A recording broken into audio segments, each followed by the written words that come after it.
All right. This is Alan Brinkley's The Unfinished Nation, Chapter 31, The Age of Globalization. Once again, if you are using an earlier edition of the textbook, either 8th or before, this will appear as Chapter 32.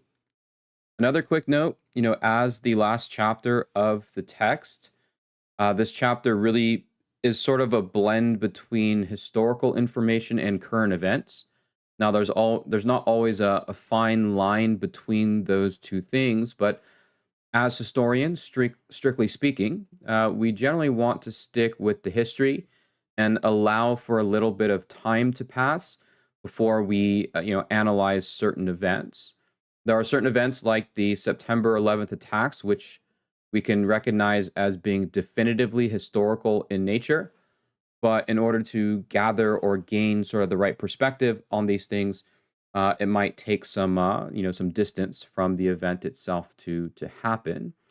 With that being said, what you'll find is that in this last chapter here, the information of it does vary depending on what edition of the book you have. Generally speaking, whenever a new edition of the textbook is released, they like to update it with kind of the current event information. So you'll notice a bit of a differentiation if you have, for example, the ninth, the 10th, 11th, whatever, edition it is. With that being said, though, there are certainly some very important topics covered in this section, including the September 11th attacks in 2001. Let us just recall from last section that the end of the Cold War, occurred in 1989, and there was a general feeling of now what, right? And different sort of historians and social commentators, kind of posited different different sort of theories in terms of what the era would look like after the Cold War, because the Cold War had defined so much of not just American history, but so much of the history of the world. And some suggested, like George H.W. Bush, that this was a new world order in which the United States would be the lone superpower of the world, but also act in a policing role. And we certainly saw this in the case of the Gulf War, where Saddam Hussein invaded Kuwait, and the United States built a coalition of countries around the world to prevent that attack. Some suggested that maybe this was the end of history, and we can maybe go all the way back to, go back to history essentially and saying, look, it's like the United States won, game over. History is over. Others contended that perhaps a clash of civilizations would characterize the new kind of the new era. That instead of nation states going to war with each other, like Germany and Japan and United States and Soviet Union, that instead the civilizations of the world would be clashing up against one another. And in these various civilizations included civilizations of East Asia, Western civilizations. So you might combine, um, you know, uh, United States and France and England, and then Islamic civilizations in the Middle East, where you'd combine, Iraq and Jordan and some of these other Middle Eastern nations. Again, as far as I'm concerned, we're still kind of on the cusp of current events here. I mean, this is just what I learned back then, and I don't know if it's necessarily agreed upon, but the general kind of time period that needs to pass before something becomes history, the amount of years that I've kind of heard or been familiar with is 25 years, right? In order to make it to the history books, we ought to let 25 years pass, and then we can call it history. But without a doubt, certainly the one single event that happened in the post Cold War world in 1989 that would, at least so far, define the era after the Cold War was the September 11th attacks of 2001. And if you're not familiar with these attacks, this occurred when commercial, and by commercial we mean the types of commercial airplanes. The types of airplanes that people, like everyday people and passengers, ride. So these were not military airplanes. These were just airplanes that were taking, everyday random people from New York to Los Angeles. Commercial airplanes were intentionally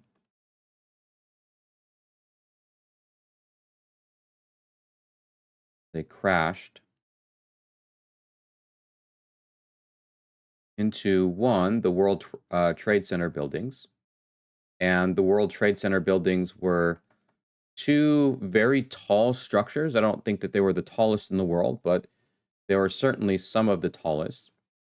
And what the World Trade Center represented was, in some sense, the American economy. It was a building that was primarily kind of economic in nature.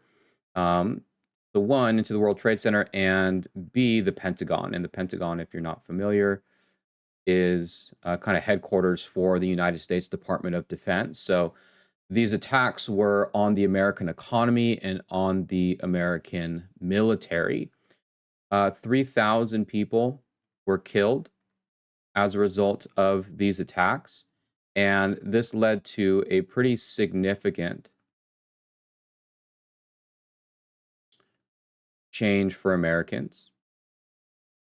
A lot of things change in the aftermath of these attacks. So these attacks here are mentioned in the introduction to the chapter, and it's kind of an important point before we get to kind of the actual sections, because we find that after the September 11th attacks, there's a lot of changes that happen, right, in terms of domestic and foreign policy. So we'll get to the broader impact that has. And here you can see a photo of one of the airplanes about to crash into the second Trade Center building.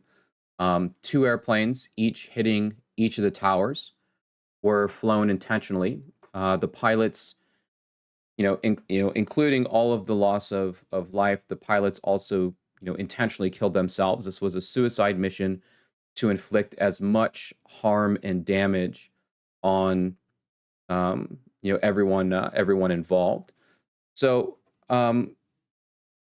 before we so just think about that kind of happening, in 2001, because we're not quite there yet. So we're going to jump to politics, and where we last left off in the last chapter was in 1992. Bill Clinton was elected president as a Democrat.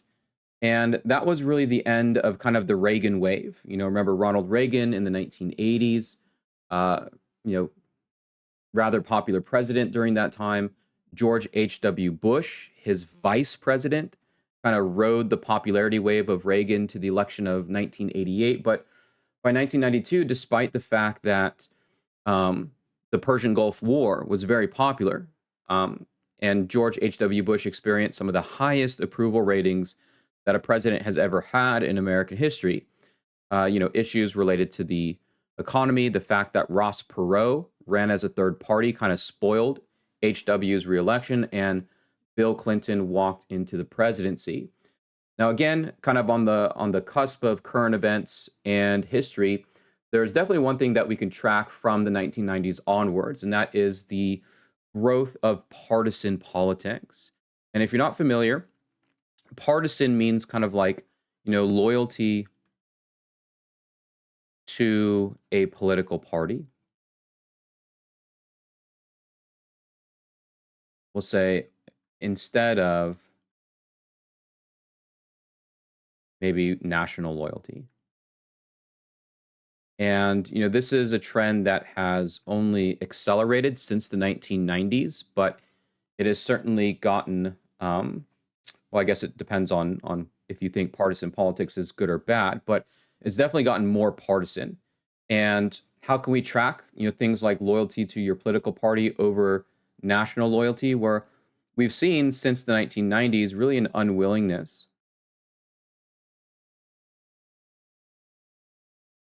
for the Dems and Republicans to work together. And you can actually track this as far as like the various bills and laws that are passed, since the 1990s over time, increasingly when you look at the votes for certain laws, they're all kind of like siding up on one side. So, a bill might get enacted and only Republicans vote yes and all Democrats vote no, or vice versa. And that wasn't the case. If you go back to the 1950s, a lot of the bill, not a lot, but you have a lot more laws in which there are Democrats and Republicans that are either voting for or against it. We're kind of a long ways away from the, Truman Eisenhower days. Harry Truman is reported to have said, as the Democratic president being replaced by Eisenhower, Truman's, Truman, I'd have to check the accuracy on this, but it said that, when asked about President Eisenhower, Truman said, I would vote for him, right? And Truman was a Democrat, saying that he would vote for a Republican. You couldn't find a politician alive today that would say something publicly like that. So Clinton's presidency is, kind of closely associated with the beginning of that partisanness, and it only gets worse over time, right? The fighting between the Democrats and Republicans. As far as the Clinton presidency goes, we just have kind of a few things to mention as far as his domestic policies. Bill Clinton was responsible for the Don't Ask, Don't Tell policy. This was the policy regarding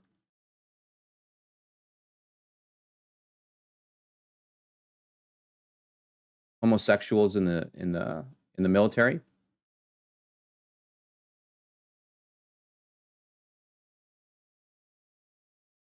And this was over the broader debate of whether gay men should serve in the military. Bill Clinton came to a compromise that essentially said yes, but as far as sexual orientation goes, the military should not ask whether you're gay or straight, and you should also not tell. And this was considered to be somewhat of a compromise on the issue. Clinton was also responsible for signing the North American Free Trade Agreement, and this was, you might say, an economic agreement to allow maybe something like barrier free trade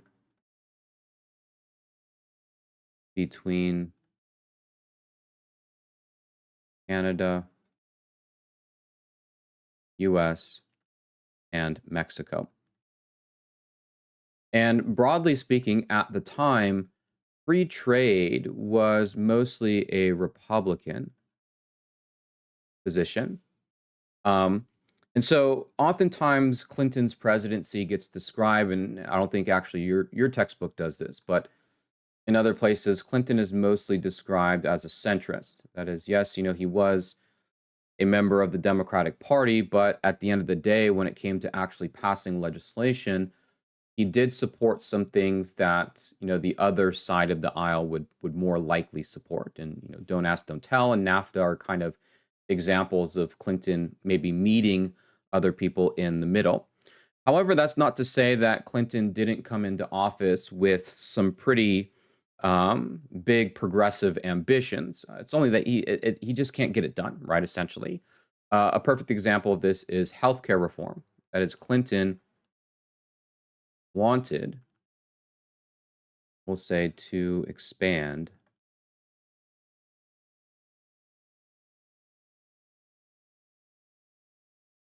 healthcare benefits, but was essentially blocked by Republicans. So even if Clinton did have maybe more progressive or more partisan plans like healthcare reform, typically it was, Republicans in Congress that would not allow that to pass. Clinton's healthcare reform never really passed, right? Not sort of in the same way that he may have imagined it. At the time, the first lady of the United States, Hillary Rodham Clinton, Bill Clinton's wife, she was put in charge, we'll say, first lady, and put in charge of healthcare reform. She was tasked to spearhead this.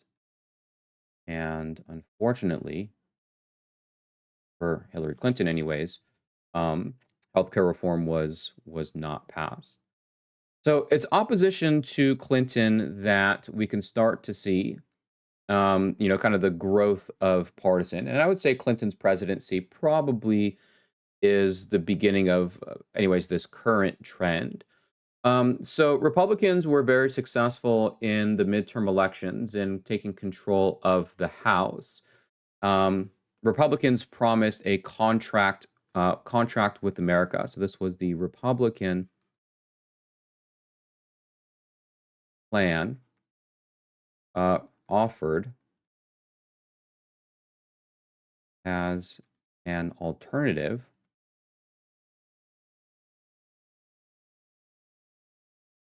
to Clinton's, just say, agenda. And the contract with America, in many ways, resembled kind of the old principles that Ronald Reagan had championed earlier. Things like tax cuts, small government, um, you might say like a war on crime, you know, sort of tough on crime politics became very popular in the 1990s. And so this was something that, kind of can serve as an alternative to what the Clinton presidency was offering.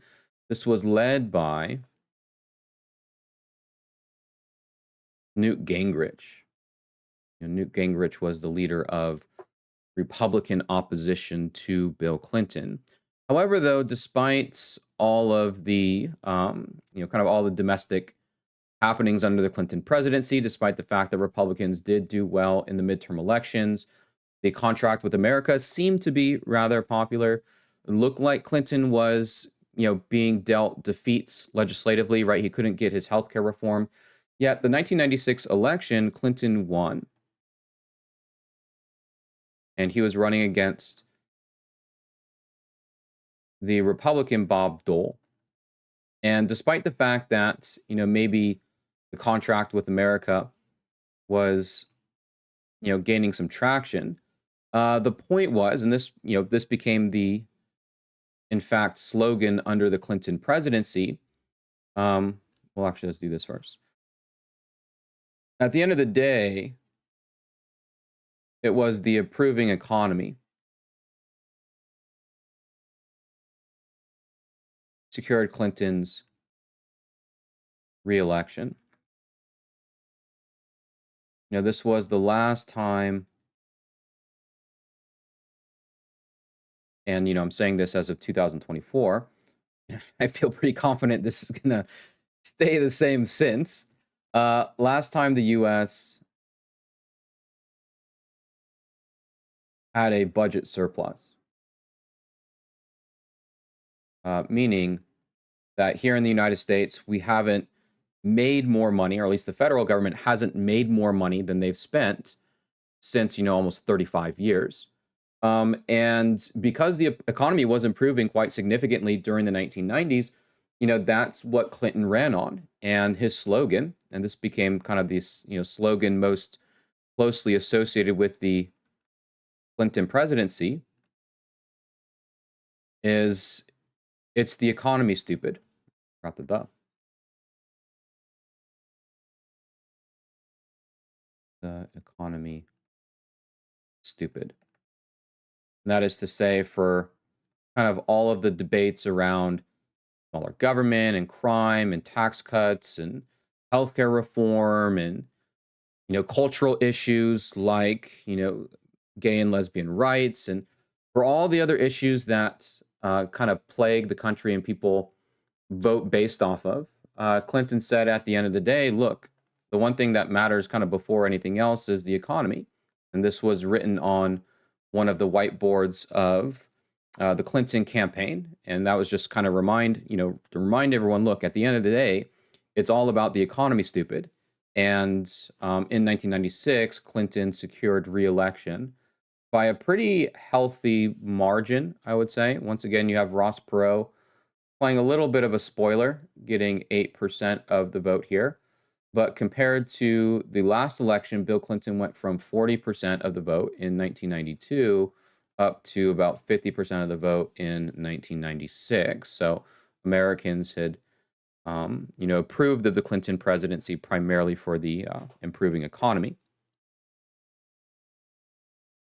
Now, it would be in his second term that Clinton would be struck by probably the most significant, probably even just the most significant thing that would happen during his presidency, and certainly something that probably is going to stick with his legacy, and that is his relationship with a 22-year-old White House intern, Monica Lewinsky.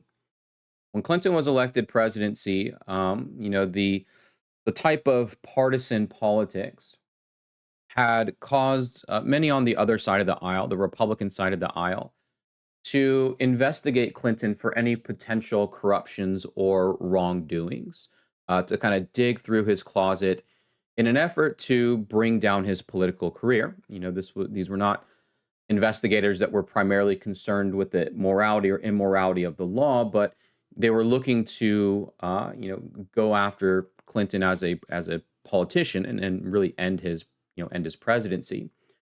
So there had been several investigations into Bill and Hillary Clinton that were going on even before the Monica Lewinsky scandal broke. One of them included the Whitewater investigation. This was an investigation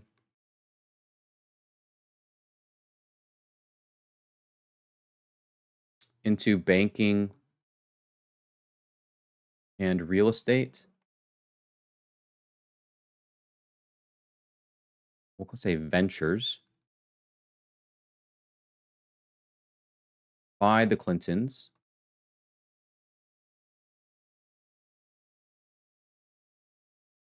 back in the 1980s.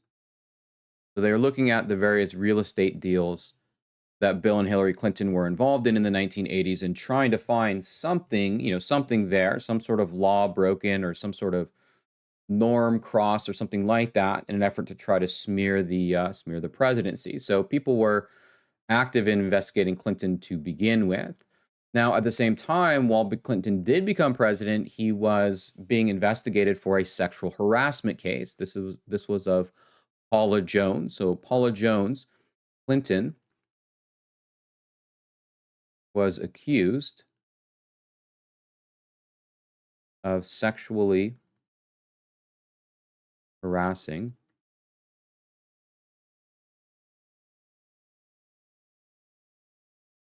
Jones, I believe, in Arkansas. So this was before he was president. And because he was under investigation for sexual harassment, the investigation required that Bill Clinton come in and answer questions under oath. It also required that Monica Lewinsky come in and answer questions under oath. They wanted to see if Bill Clinton was having inappropriate affairs or what his behavior was like in the workplace. So this, you might say, this investigation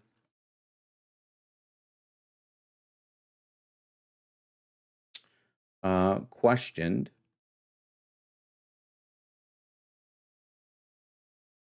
both Lewinsky and Clinton. And in the investigation, questions were, are there any inappropriate sexual affairs going on? And Bill Clinton and Monica Lewinsky both answered no to that question, when in reality, they were having an inappropriate sexual affair. And so the reason why Clinton gets in trouble here, or the technical reason why Clinton gets impeached here, is because of it's because of the lying under oath, right? That's the part where the law was broken. Having an affair or cheating on your wife, that's technically not illegal. But if you are brought before an investigation, even if the investigation doesn't have anything to, well, not anything, but even if the investigation is for something else, when you're questioned and you provide an inaccurate or untruthful statement under oath, that could potentially be grounds to impeach. And so instead of shady real estate dealings, now investigators move their attention from Whitewater to potentially this new Paula Jones case. Monica Lewinsky, again, like we said, 22-year-old White House intern.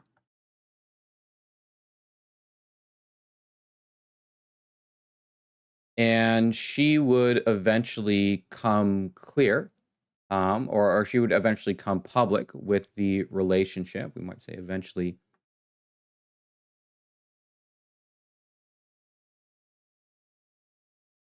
in public with the relationship.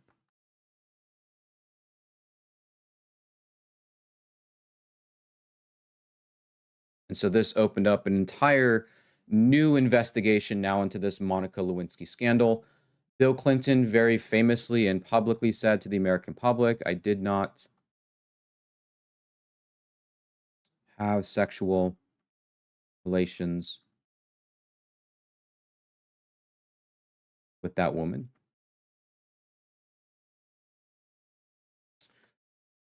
Eventually, the truth would come out, and Bill Clinton would have to apologize for, um, for lying to the American public, and it would be lying under oath and obstruction of justice that would give Congress an opportunity to try and kick Bill Clinton out. So, as far as Clinton's impeachment goes, we'll say Clinton was impeached by a Republican Congress for one, lying under oath, which is illegal, and two, obstruction of justice. Now, of course, the real reason, or I don't know if real reason is the proper term here, but certainly the details of the affair and the fact that the United States president was, having this very inappropriate affair. That's kind of what a lot of people were more upset about. But again, you can't impeach someone. Impeachment requires, quote unquote, a high crime or misdemeanor.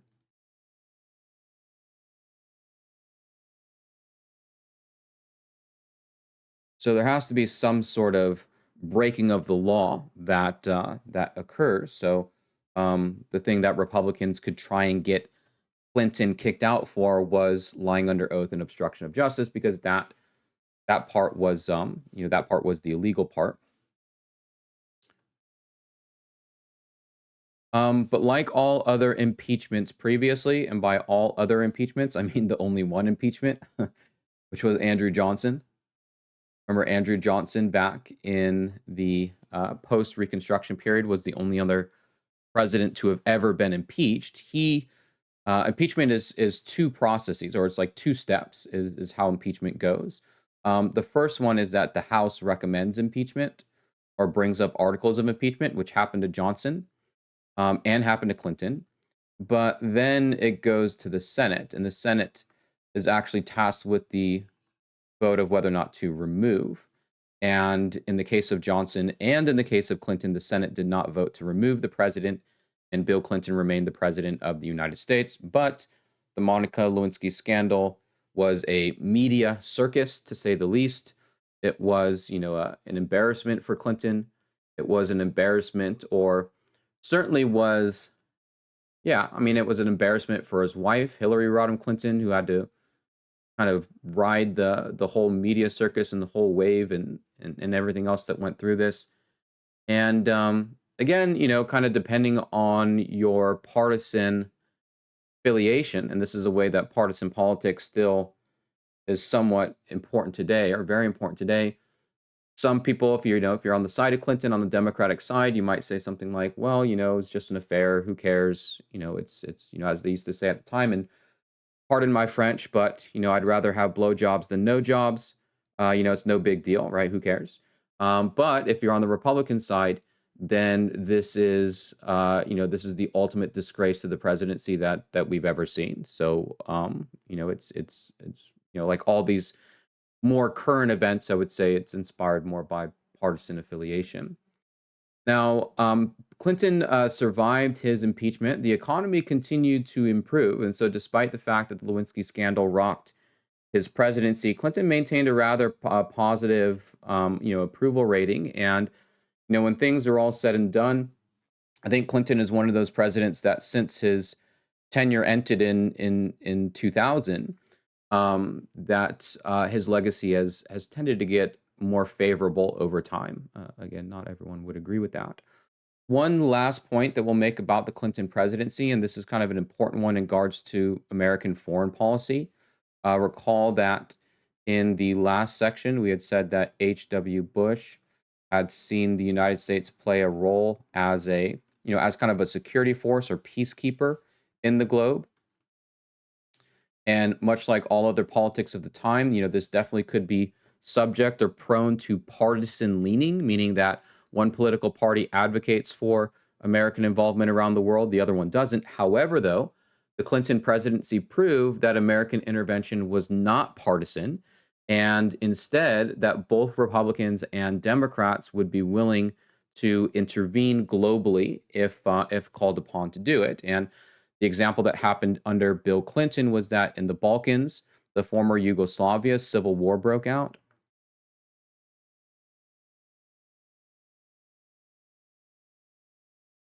In the 1990s. And Bill Clinton called upon NATO. Remember, NATO was an organization designed to fight the Cold War. Intervened in, we'll just say, the former Yugoslavia.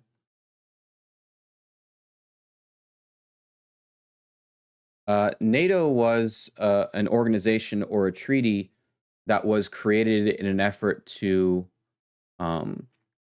counterbalance the Soviet Union, right? This was a military alliance in order to fight against the Soviet Union in a potential war. But after 1989, the Soviet Union is gone.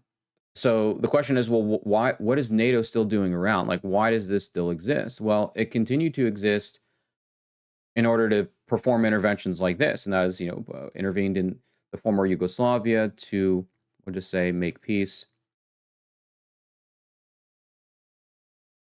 in 1999. So again, from the Cold War to this new era or this new world order, whether it's a Republican, H.W. Bush, or a Democrat, Bill Clinton, we find examples of American interventions overseas, primarily as peacekeepers or seeking to bring an end to conflict.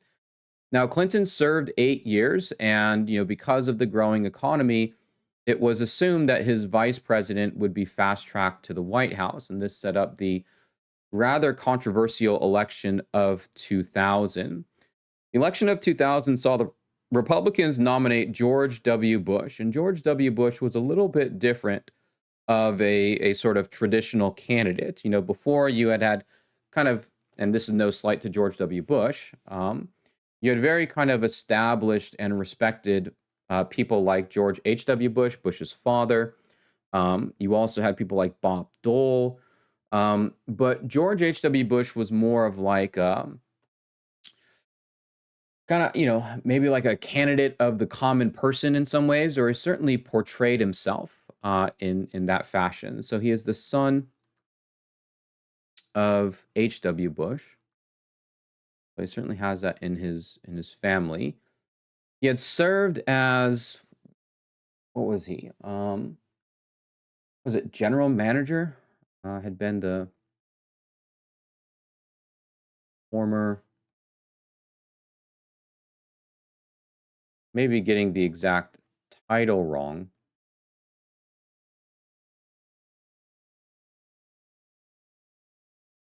Former general manager of the Texas Rangers. So he was involved in baseball. He, wore a cowboy hat.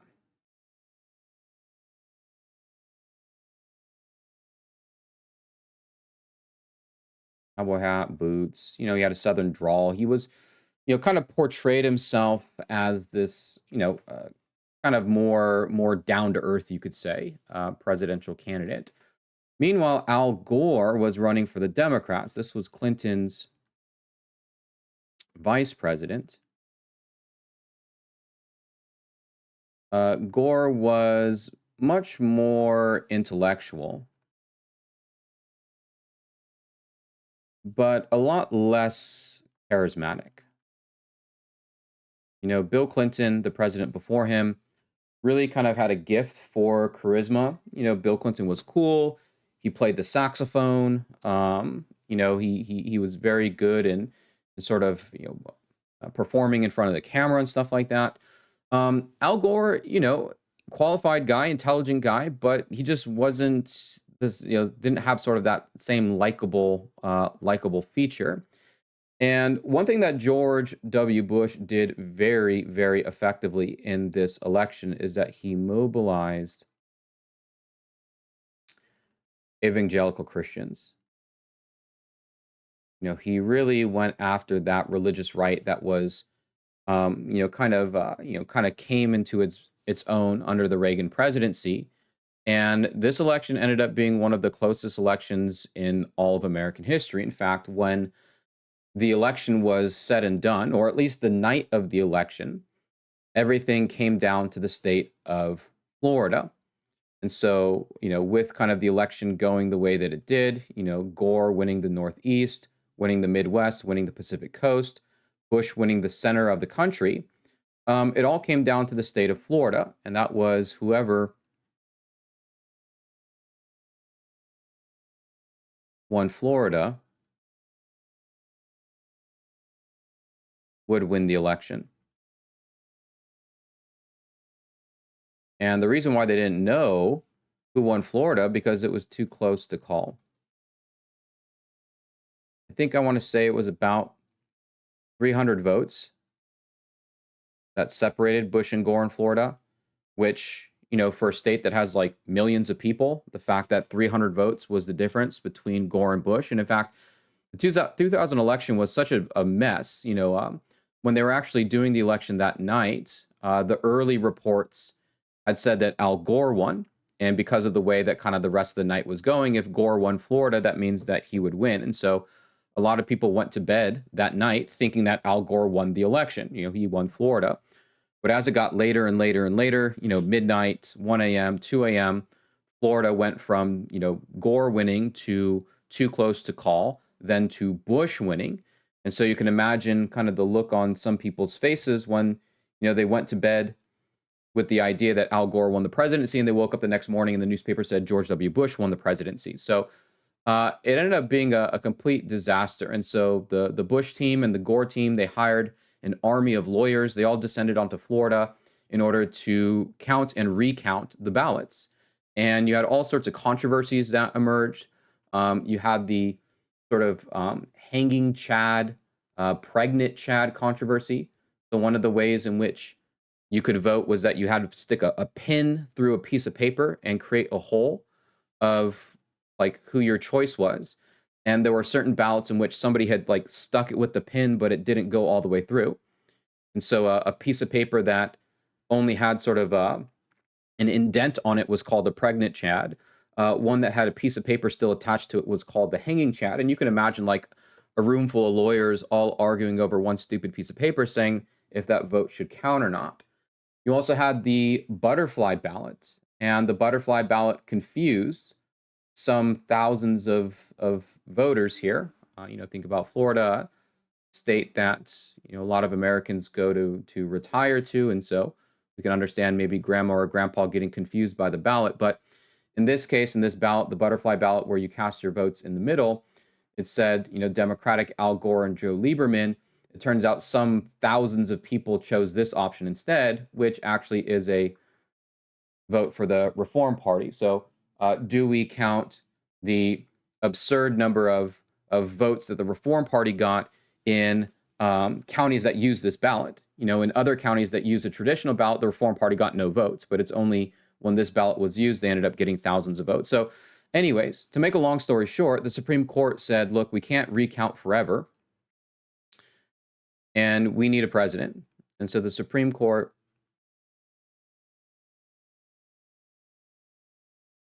ruled Bush the winner. And just like that, George W. Bush, who was also called 43 Bush to differentiate himself from his father, which is 41 Bush, George W. Bush became the next president of the United States. Now, if you think this had any impact on the growing nature of partisan politics, you would be correct. Democrats, maybe still till this day, insist that Bush is/was not the legitimate president. That this election was, essentially the Supreme Court stole it from the Al Gore camp. Now, as far as the presidency of George W. Bush goes, there is really kind of one single event that really defines all of it, and that is it's under George W. Bush that the September 11th attacks occur, and this, of course, happens in 2001. So this is, not even 1 year into the Bush presidency. There is one other thing mentioned by your textbook here that is probably worth just worth sort of pointing out, and that is the natural disaster Hurricane Katrina, which occurred under Bush's presidency. This hit New Orleans, and it was such a bad natural disaster that 1,000 died and 400,000 people were displaced from it. And one of the reasons why it's significant is because Bush was criticized for acting too slow. And this is kind of a famous photo of Bush overlooking the damage that was caused by the hurricane. But a lot of people think that he should have acted quicker, including people like Kanye West. But despite that, whatever Bush's plan was for his presidency, as far as domestic policy, foreign policy goes, he did campaign on kind of like a less interventionist foreign policy, and he did campaign on kind of those same Republican tropes of small government. The September 11th attacks completely changed all of that, right? And this came to define, it defined Bush's presidency. And in the aftermath of the attacks,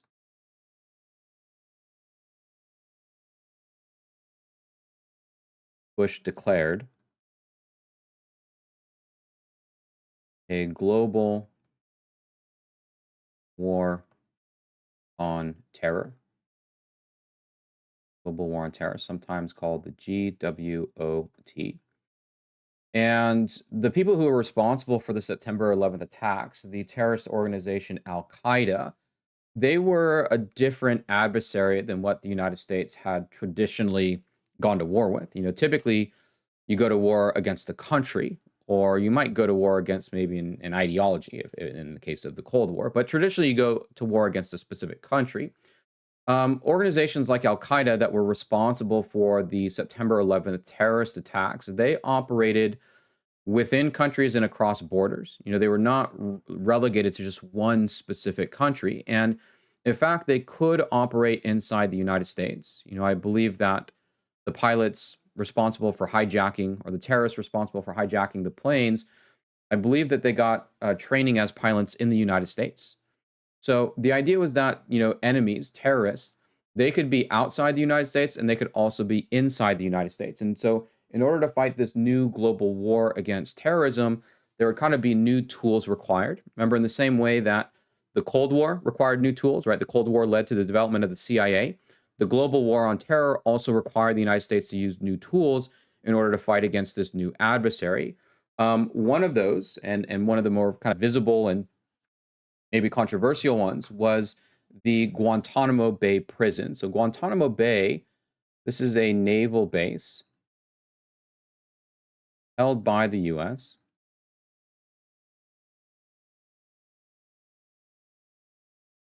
in Cuba. And, it's been there ever since like the era of imperialism, even before the Cuban Revolution. So this is a pre-communist Cuba agreement that the United States had, and so it exists as a naval base in Cuba still, but it was used as a prison for suspected terrorists. And in Guantanamo Bay, reports of, and this was kind of the controversy of the day, and certainly a lot of the controversy around Guantanamo Bay was the controversy over what was described by the Bush administration as enhanced interrogation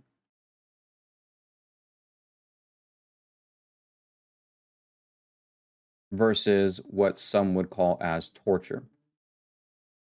And it's of course, things like, and these are the things that came out of it, things like waterboarding as a way to get someone to confess to perhaps any information that they know. And this brought up, debates over the rights of those who were detained. Were those who were suspected of being terrorists, were they enemy combatants? Were they guaranteed any rights? Was enhanced interrogation proper? Was it torture? Kind of back and forth between those things, and again, it kind of opened up a broader question about human rights and pursuing the war against terror. Additionally, it also brought up questions of privacy rights because it's very possible that suspected terrorists were operating inside the United States, and so much like the CIA, intelligence could be a very useful tool.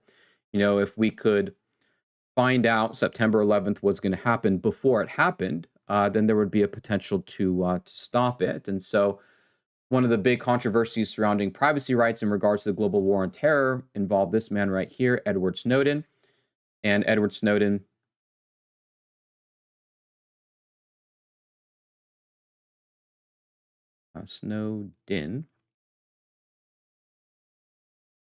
showed what was top secret information that the FISA, F-I-S-A, which stands for the Foreign Intelligence Surveillance Act, showed that the FISA court, so foreign intelligence, again, trying to combat terrorism, showed that they ordered the phone company Verizon to hand over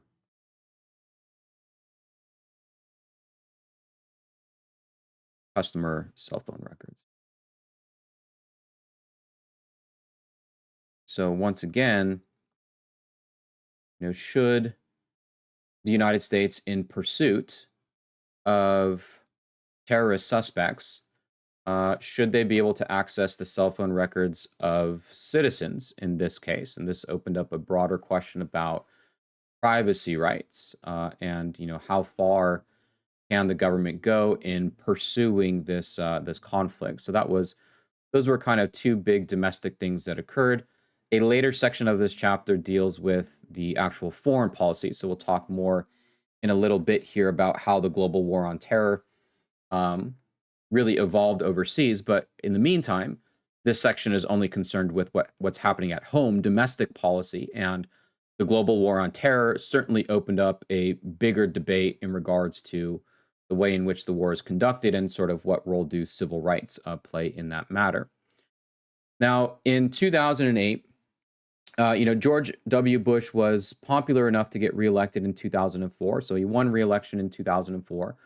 But in 2008, the Bush presidency had actually come under a lot of criticism. And a big part of that, and again, we'll discuss it here in a moment, was the Iraq War of 2003. Many Americans by 2008 had become somewhat, against that war. And that paved the way for the election of Barack Obama. Barack Obama, probably more so than anyone else, was an anti, or we'll just say he opposed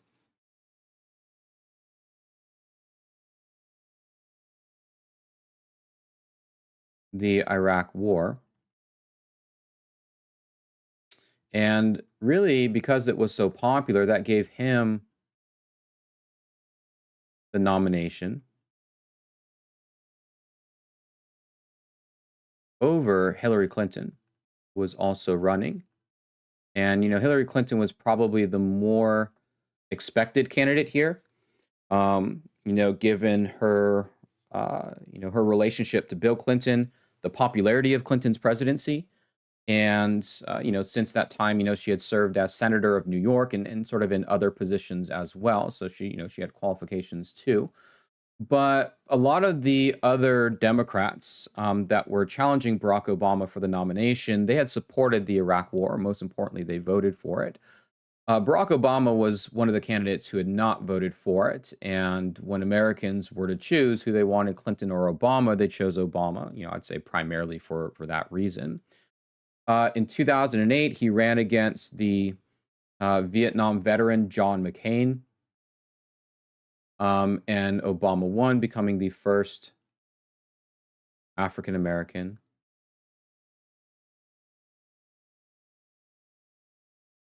president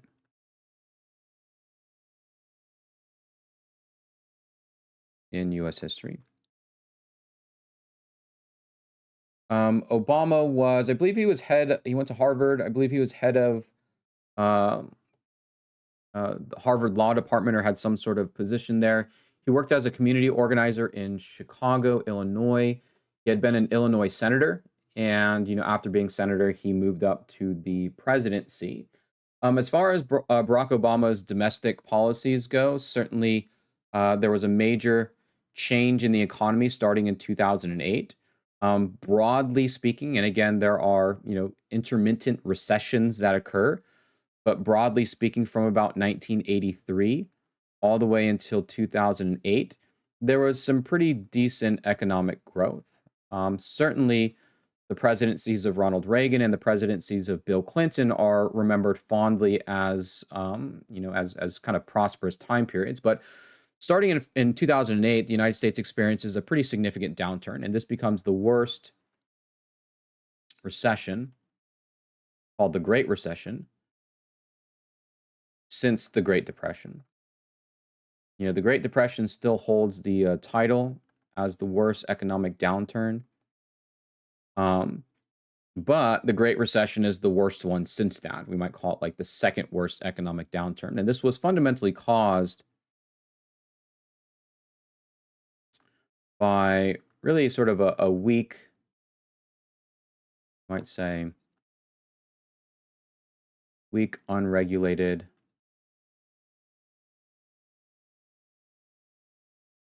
bank system and an over speculated housing market. Essentially what caused the Great Recession of 2008 were mostly the increasing housing prices. What banks were essentially doing was they were taking people's mortgages, and so mortgages, something that you pay for a house, you take out a loan to pay back your mortgage. And banks were more or less just assuming that these mortgages were always good, that people would always pay back their mortgage. And so as soon as you issued someone a mortgage, then you could go off and you can sell those assets. You can sort of carve them up in different ways and sell them to other investors. And because they were believed to be so strong, right? Everybody is going to pay their mortgage. Lending rates became more risky and risky. They started giving mortgages to people who could pay no money down. They gave mortgages to people who didn't have any jobs. They were just trying to get as many mortgages out there as possible because they could turn around and sell the mortgage for a higher price to some other investor. Well, it turns out at the end of the day that all those mortgages were not good. And as soon as housing prices, housing prices have been going up and up and up and up. But as soon as housing prices went down, people said, well, look, I have $1 million mortgage, but my house is only worth, $200,000. Like, there's no way I can pay this $1,000,000 back. And, the whole house of cards fell down, right? The over speculation in the housing market was kind of the key to all this. And, the post Great Recession 2008 period would continue to be a challenge for the American economy. Now, as far as partisanship goes, same story under the Obama presidency, in the same way that Democrats accused George W. Bush as not being the legitimate president. Many Republicans would use conspiracies related to Obama's birth certificate as a way to try and discredit his presidency. The United States president, by the Constitution, is required to have been born in the United States. And so Republicans accused Obama of not being born in the United States, wanting to see his birth certificate, and could use that as a way to not make his presidency legitimate. As far as his domestic program goes, Obama did get a little bit farther than Clinton in getting legislation passed. The Affordable Care Act, known as Obamacare,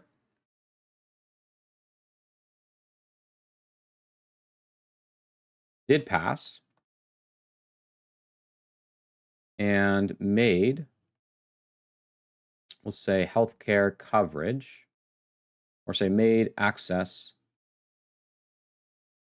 to healthcare increase. But, from the, Great Recession of 2008, you did have an increase maybe in political agitation. And this political agitation, or maybe even grassroots, because, the Great Recession, when the economy goes down, it's typically the ones on the bottom that are kind of hit the hardest by it. And popular agitation against the quote unquote system could be found in two different forms. And it was found in really strictly partisan forms in some ways. Two movements during the Obama presidency: the Tea Party movement and the Occupy Wall Street movement, which in some sense, they do kind of have similar gripes. I mean, they are kind of griping against elite institutions, maybe banks. One of the big controversies during the post 2008 crisis was the bailout. Essentially, the United States government needed to provide assistance to a lot of businesses that were going to fail because of the Great Recession. And in a lot of these bailouts, it was reported that these banking CEOs that had made all these bad loans and all of these bad investments, that they were receiving what were called golden parachutes. And a golden parachute was like a retirement package. And so it's like, all right, well, you've taken a very risky and reckless mortgage and investment here. You've ruined the economy. You've caused millions of people to lose their jobs. And what do you get for that? Well, you get the government coming in and bailing you out. And on your way out, you're going to get a severance package of millions of dollars. And so Americans were very angry at this. They were angry at the fact that these people who were responsible for the Great Recession, that they were getting so much money, compared to the regular movement. And again, sort of these movements, they're kind of similar in that, but they're very different in sort of their politics. The Tea Party movement, in a lot of ways, was just an anti-Obama movement. But they also advocated for things like lower taxes. They were definitely on the Republican side or the conservative side. But they could, I mean, even though they focused most of their anger at Obama, they could focus their anger at some Republican politicians that were seen as being kind of part of the system, right, as well. On the other side, on the more liberal side, you had Occupy Wall Street. And Occupy Wall Street was maybe famous for the slogan, "We are the 99%. And, they pointed out the wealth disparity, and they advocated, unlike the Tea Party, for higher taxes. Right? They specifically wanted higher taxes on the rich, for the purpose of redistribution. And the same thing, they were very sort of critical of banking institutions and sometimes even other democratic politicians. They might even target their focus at Obama a little bit, because he was the president of the United States, but certainly not in the same way as the Tea Party movement goes. So both these movements in general kind of upset with the financial institutions, but they were on very different sides of the political aisle. The Occupy Wall Street was much more liberal and advocated for different things. Tea Party wanted lower taxes. Occupy Wall Street wanted higher taxes. As far as Obama's governing in office, he found that it was difficult to get legislation done, especially in his second term.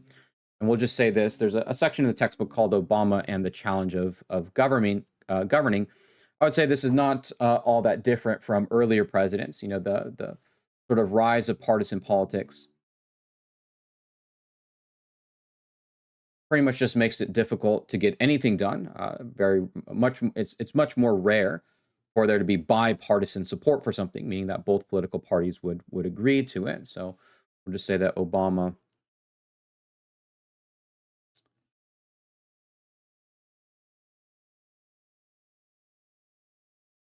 and others do not pass as much legislation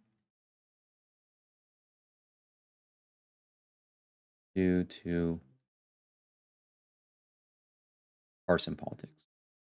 We mean partisan politics, we mean loyalty to the party over loyalty to anything else. So once again, in earlier times, you would have a law and maybe it'd be, 70% of the yes votes would be Democrats, but 30% would be Republicans. Well, starting in the 1990s, typically most laws have, like 100% Democratic support, 0% Republican support, or vice versa.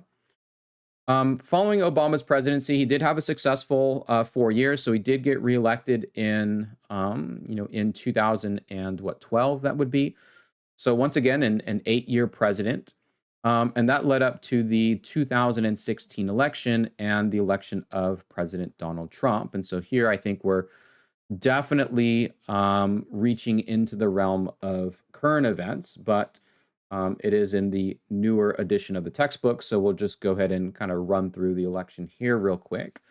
Donald Trump was a famous, let's say, real estate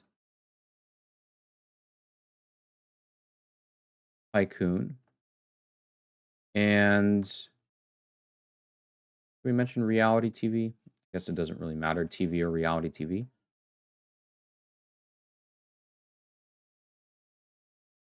And in the 2016 election, Donald Trump was certainly coming in as the non-traditional candidate, right? He was not someone who was going to follow the rules when it came to politics. And in fact, early on in the 2016 election, especially during the primary process, when the media was covering Donald Trump, they almost covered him in a way that didn't take him seriously, right? It was like, tune in to watch this debate to see what sort of wild stuff that Donald Trump will say next. And what happened was that the more and the more and the more that the media covered Donald Trump, the more and more support that he got. And so, even though, newscasters and, television stations and everything else were kind of tuning in to see the circus, it had the effect of exposing more Americans to his views and to his slogans, and ultimately garnering more support for him as far as the voter base goes. Donald Trump had a few very kind of simple and effective slogans in the same way that we talked about other presidential slogans like Reagan's "It's Morning in America" or George H.W. Bush's "No New Taxes," Bill Clinton's "It's the Economy, Stupid." Barack Obama, maybe we'll just mention his slogan because we have sort of put everyone else. Barack Obama's slogan was "Hope and Change," especially from the Bush years. Donald Trump's slogan was "Make America Great Again." This was the slogan of Trump in 2016 election. So kind of hearkening back to a more nostalgic time um, that resonated with many Americans. Another thing that separated Donald Trump from his opponents, both Democratic and his Republican opponents, and really from other um, even other people on his own aisle, was his advocacy or his promise for a border wall. So we'll say Trump ran on the construction of a wall between U.S. and Mexico to stop illegal immigration. And this was also something that resonated with a good chunk of the border of the American popular. What am I trying to say here? It was something that resonated with the American electorate, is what I'm trying to say here. So, make America great again. We're going to build a border wall. Those were kind of the positions that that Donald Trump ran on. His opponent was Hillary Clinton, and Clinton was the Democrat. And Clinton, in a lot of ways, not only was she poised to be the first woman president in the United States, but she represented in a lot of ways kind of the traditional established politics. Just having the Clinton name, and the country had gone through, if you look at it, ever since, I think, they were saying at the time of this election, ever since, well, I guess that wouldn't be true under, well, yeah, I guess it'd be true if you counted the primary, but, ever since like 1980, so for the past, 35 years, there's essentially always been a Bush or a Clinton up for election. It was George H.W. Bush in the 1980s. It was Bill Clinton in the 1990s. It was George W. Bush in the 2000s, and now it's Hillary Clinton again in the 2010. So, despite what Hillary Clinton's, policies may have been, just having the Clinton name kind of represented that more established, sort of name. Donald Trump won this election to pretty much the surprise of everyone, as we see the 2016 results. So Trump won despite predictions otherwise. And this might be arguably the biggest upset as far as presidential elections go. You'd have to go back to the Truman Dewey election of 1948 for anything comparable, but I think probably even more than Truman Dewey in 1948, that the 2016 election of Trump was more significant. Now, as far as Trump's presidency go, again, we're kind of encroaching, or certainly encroaching, in my opinion, upon current events here. But your textbook does mention Trump's first impeachment. In fact, it just mentions Trump's impeachment because since the publication of the book, Trump has actually been impeached twice. And so we might just make the note that Trump joins Andrew Johnson and Bill Clinton as the only other president to be impeached. Both times, both the first and second time, Trump was impeached, but not removed from office. The textbook only covers the first one. And so the reason why Trump was impeached was for abuse of power and obstruction of Congress. Essentially, what had happened during the first impeachment was that Trump was accused, while president, he was accused of holding foreign aid to the country of Ukraine because he wanted to get information about Hunter Biden, that's Joe Biden's son. And when Congress opened up an investigation, Trump wouldn't play ball, right? He was essentially getting in the way of a congressional investigation into whether or not he was withholding foreign aid for information from a foreign country. So abuse of power and obstruction of Congress charges were brought against him, and he ended up beating those charges. He was acquitted by the Senate, much like Clinton and Johnson was. As far as Trump goes, he did not have as successful of a presidency as earlier presidents. Reagan, Clinton, Obama, Bush all served 8 years. So they were good enough to get reelected. Trump joins the likes of Carter. If we go back even earlier, Ford, H.W., and Trump as one-term presidents. And I'm making this video as of 2024. So there's a chance that Donald Trump wins the election in 2024 and does end up serving 2 terms. So if that's the case, you can remove him from this list. But in the election of 2000, it was Joe Biden, and Joe Biden had been Obama's vice president. And I think that certainly was, certainly helped Joe Biden in his campaign. He reminded Americans of an earlier time of Obama's presidency. And I think a lot of Americans kind of viewed Joe Biden as the successor to that. Joe Biden was, he had spent his entire career in politics. In fact, back in the 1970s, Joe Biden was the youngest senator from the state of Delaware. And so he'd been a senator for pretty much his whole life. And then he was Obama's vice president, and that kind of gave him the platform to run against Trump in the election of 2020. A big part of this election, and broadly speaking, the year 2020 and afterwards, was the COVID-19 pandemic virus. So this was a pandemic virus, which is highly contagious, and it was 15 times more deadly than the flu. The response to the COVID-19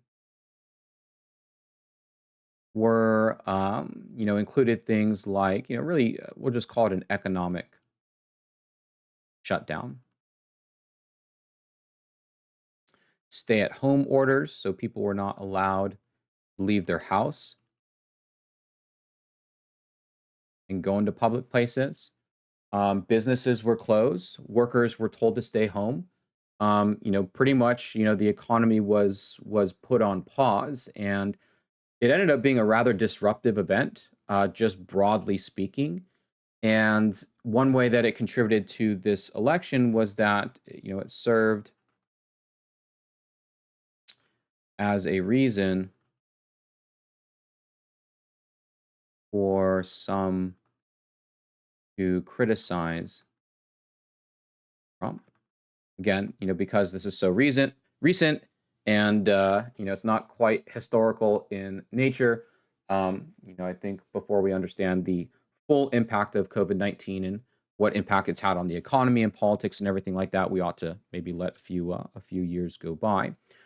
Regardless, though, there certainly is one event that will, if I'm a betting man, appear in the history textbooks going forward, and that is the January 6th, 2021 riot at the Capitol. So in the aftermath of the election of 2020, Donald Trump held a speech in Washington, D.C. And during that speech, Donald Trump contested the legitimacy of the election. The slogan for those that met outside Washington, D.C., that supported Donald Trump for the presidency was to, quote unquote, stop the steal. We will say that Trump did not recognize the 2020 election results as being legitimate. And that in turn caused, say, Trump supporters, getting out of room here, to storm the Capitol building to stop the certification of Joe Biden's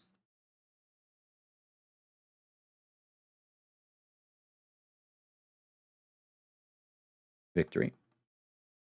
And what resulted were some pretty shocking images, right? And, again, we'll probably need a little bit more time to pass before we can fully understand the implications of January 6th, 2021. But I think all of us have a gut feeling that this is historical in nature, and it's going to make it into the history books. However they however they decide to describe it. Is it insurrection? Is it a riot? Is it whatever term that you want to use? It's going to be there, right? It's going to be there, and at the very least, we can explain the reason why it happened. Trump did not acknowledge his defeat in 2020. Said the election was stolen. His supporters said the election was stolen, and they went to the Capitol building to stop the certification of Joe Biden being the next president. So as far as politics go, that's kind of where this section ends. Again, it does end up being kind of a lot as far as the more recent stuff, but that kind of runs us through all the presidencies from Bill Clinton all the way up to Joe Biden. Now let's move on to the next section. The next section is going to be we'll get a lot briefer here.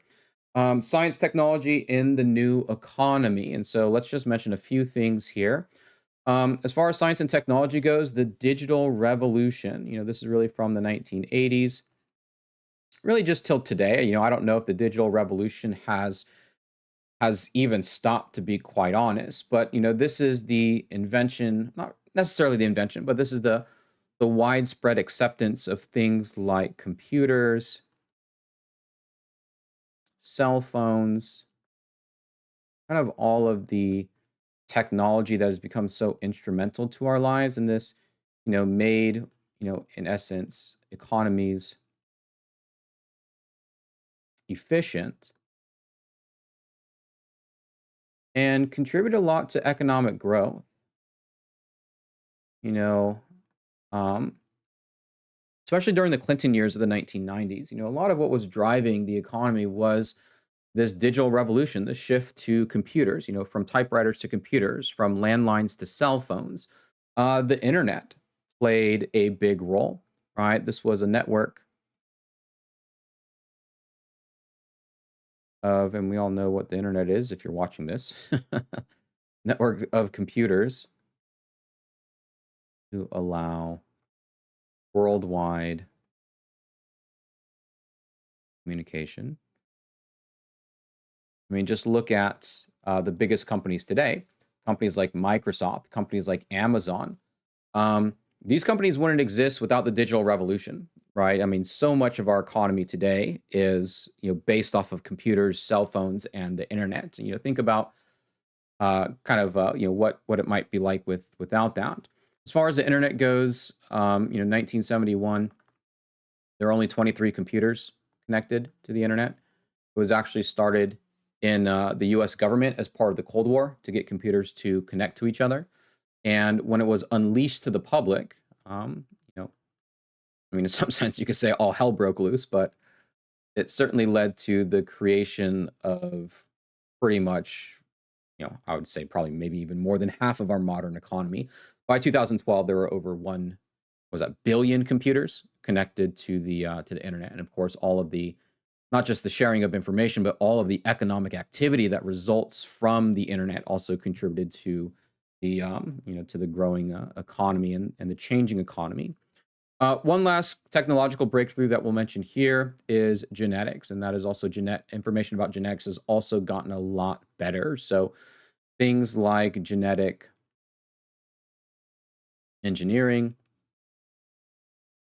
this is especially important for curing things like diseases, stem cells, big one. If you're into crime shows, DNA, right? Discoveries revolving around DNA and being able to, measure it and track it and stuff like that. So, genetics also is kind of a big change from the past in terms of being able to treat certain diseases. We might also put, it's not really genetics, but recall that in an earlier chapter we mentioned the HIV/AIDS crisis and how HIV/AIDS was more or less a death sentence back in the 1980s. Today, the treatment is so good for HIV/AIDS that most people can live their lives, taking medicine, of course, but almost with no causes. Shifting focus to society. So from politics to science to society. Society refers to the way that everyday people live. Now, American society was changing, especially since the 1960s. Recall that under President Johnson, the Immigration Act of 1965 changed immigration patterns and behaviors. And in fact, if we look at this graph here, this is about where 1965 lies. So that's when immigration patterns changed, and you can see some of the changes there. Also, if you're curious, different color here actually.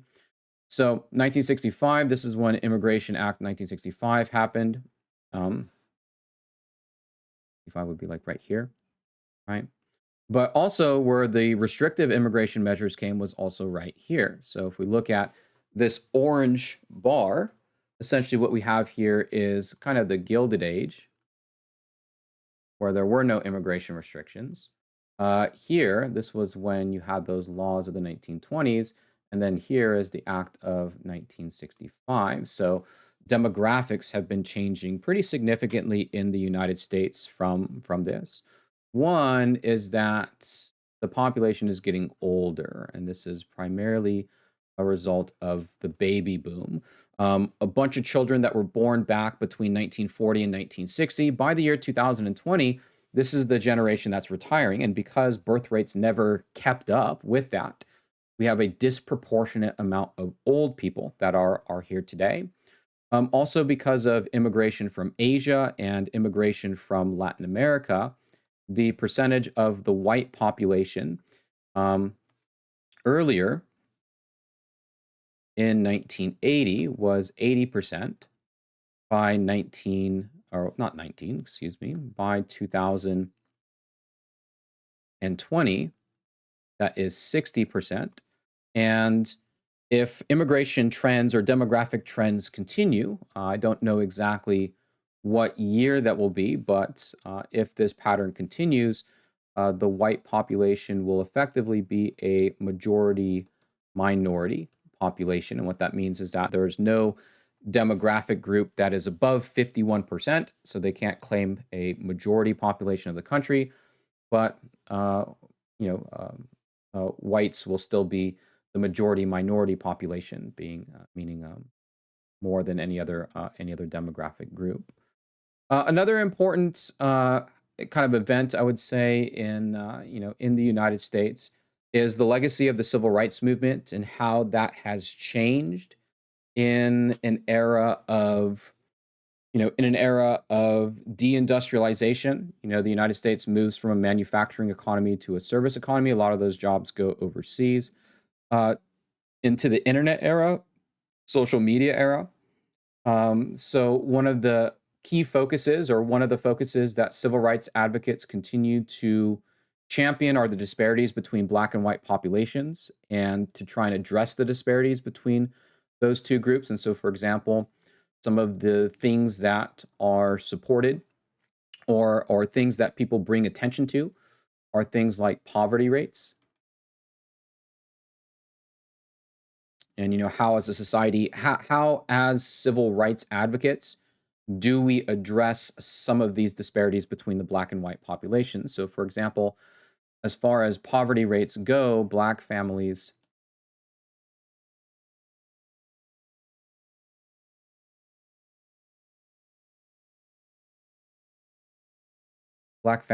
are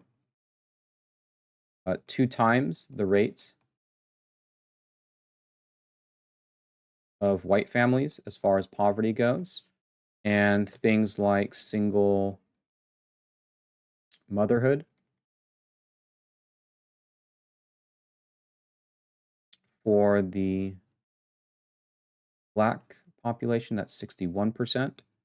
For the white population, that is 26%. And there are other disparities, things like incarceration rates, the wealth gap, um, healthcare gap between black and white populations. And as far as civil rights go, we might just say that post-civil rights era focuses on disparities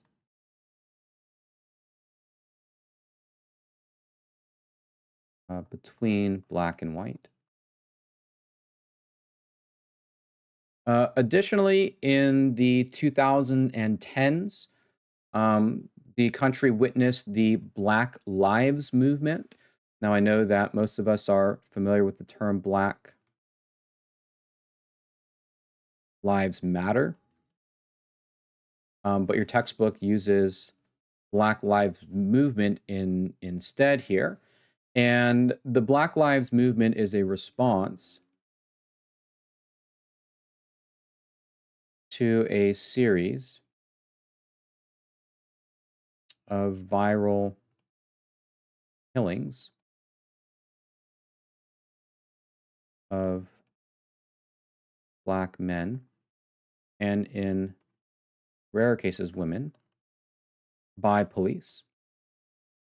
And this brings up the question of civil rights and criminal justice, the way that black Americans are treated by the cops as compared to their white counterparts. And this includes, probably of the most well-known cases, the murder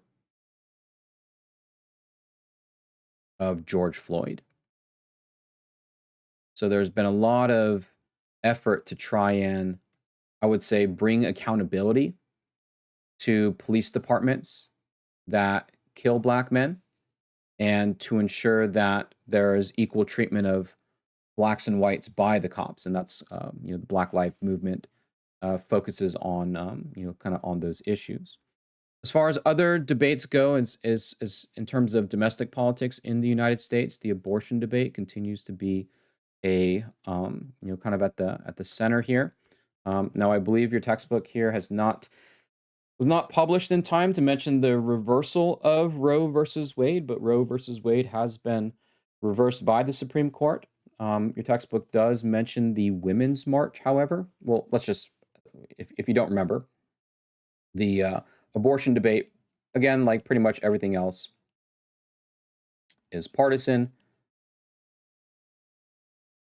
Generally speaking, Republicans are pro-choice, sorry, pro-life. I said that last time too. Pro-life, meaning they oppose abortion. Democrats tend to be pro-choice. And that debate continues to be had in the country. The Women's March on Washington, this was a response to the election of Donald Trump, and was the largest, we'll say largest, single day demonstration in history. So, questions about civil rights, questions around race, questions around gender equality, these things continue to be important focal points as far as American society goes. Mentioned earlier the HIV/AIDS crisis that happened in the 1980s, and the including, or sorry, the kind of improving medical care. Maybe we didn't. Did that Okay, maybe this is not mentioned last chapter. I thought that maybe the HIV/AIDS crisis was mentioned last chapter, but I guess not. So AIDS or HIV. AIDS stands for Acquired Immune Deficiency Syndrome. Effectively, AIDS is a virus that greatly weakens one's immune system. And after weakening one's immune system, it makes people susceptible to various types of cancers and other ailments that in the early days of AIDS, when it came to the United States in the late 1970s and early 1980s, when nobody really knew a lot about it, was essentially a death sentence. Everyone who got HIV/AIDS more or less died in those early days. It was transmissible or we'll say spread. That's easier to spell than transmissible. Spread through sexual contact, sex, blood. So things like blood transfusions. And there are actually some pretty tragic stories of medical patients who received blood transfusions that the blood was infected with AIDS, and so they ended up dying from it. There was a famous I think 6-year-old kid who got a blood transfusion, but the blood was infected with AIDS, and he ended up passing away and stuff like that. But also sharing needles for drugs, especially things like heroin.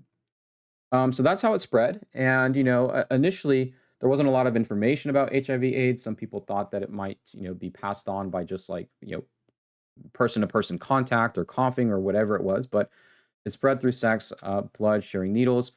It was first present among gay men. In fact, so much so that they called early victims of HIV/AIDS, they called it gay cancer because it was a cancer that was affecting what were otherwise young, healthy guys, but they all also happened to be gay and homosexual. And so there was, they didn't know exactly what they were dealing with at the time. But because gay men were some of the earliest victims of HIV/AIDS, and it would spread, well beyond the gay community, but initially that's where it had its origins. We'll say gay groups became the earliest and most vocal for research into it, right? To address, we'll just say most vocal to address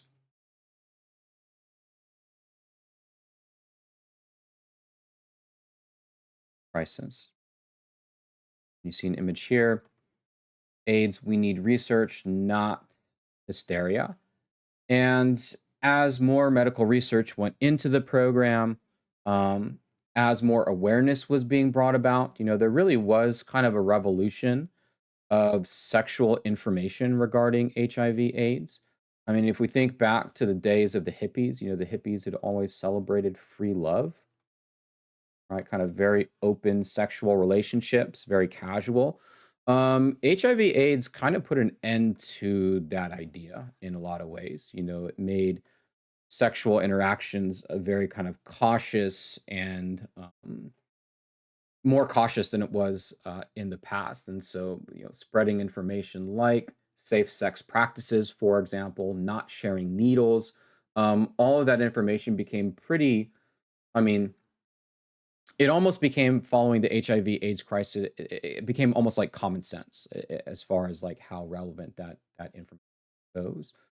It was, first, I will just go ahead and leave it at that, right? And that's just to say that early on, it was a very deadly virus and would only over time get better. So much so to the point where today there are people who have HIV/AIDS who can live their lives just normal as long as they have the right medication.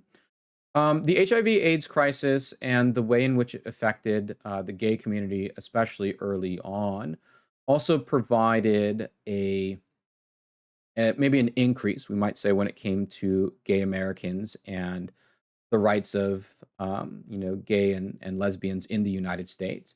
And so, following the Stonewall riot way back in 1969, which had started off the gay rights movement and encouraged people to come out, the question over gay rights was then kind of fought in these various arenas, we might say. During the Clinton administration, it was over the military, whether or not gay men should serve in the military. The Clinton administration eventually, sort of compromised on that issue with the don't ask, don't tell policy. Another big area in which gay rights would become the focal point was over marriage, whether or not gay couples could get married. And so, in the what DOMA, I think this was under the Clinton presidency, I want to say 1996, so maybe a little bit off with that year. But DOMA was passed by Congress, the Defense of Marriage Act. This was passed by Congress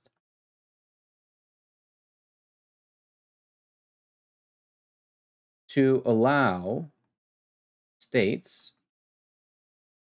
to decide if they want to recognize gay marriage. So essentially what Clinton and the federal government were doing here was saying, look, we're not going to take a strong stance on this.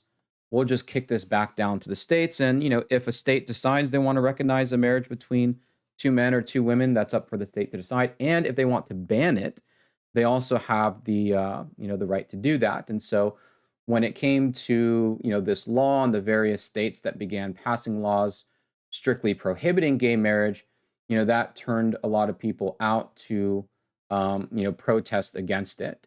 Eventually, the Supreme Court would rule in the aftermath, ruled that same-sex marriage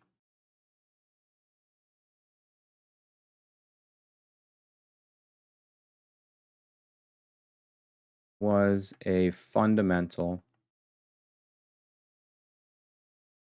right. And so any state bans on marriage, same-sex marriage, were overruled by the Supreme Court. As far as the gay rights movement goes, the Supreme Court ruling certainly was, welcome news and, a reason to celebrate, the advancements of gay rights. Since then, since the arguments over service in the military and marriage, a lot more of the attention has been focused not necessarily on just, homosexual gays and lesbians, but also to include the broader coalition, we might say, of sexual orientations and gender expressions, the LGBTQ community. It stands for lesbian, gay, bisexual, transgender,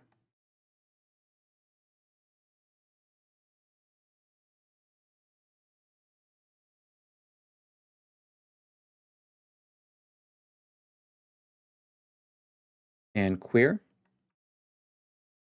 has been kind of more the focus as far as, political debates and rights and discourse and stuff like that goes, especially over the issue of transgender rights and when, when access to certain spaces becomes part of the public or national discourse. But another ruling by the Supreme Court, as far as the march of gay rights goes, Supreme Court ruled in 2020 that LGBTQ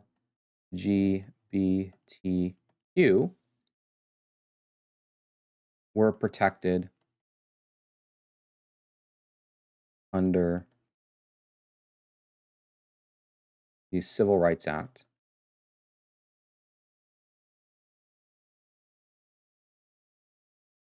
of 1964. So going all the way back to the Civil Rights Act of 1964 that outlawed discrimination. Remember, the Civil Rights Act of 1964 did also include gender, right? So it did also include the types of discriminations that occurred against women.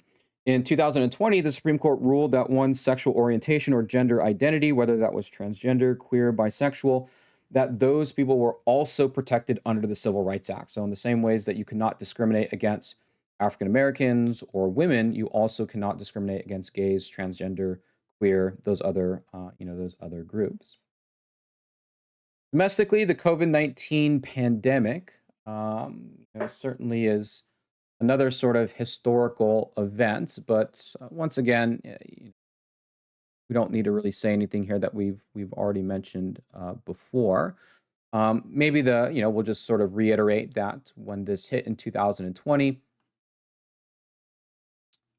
stay-at-home orders were issued during this. Economy halted, and governments stimulated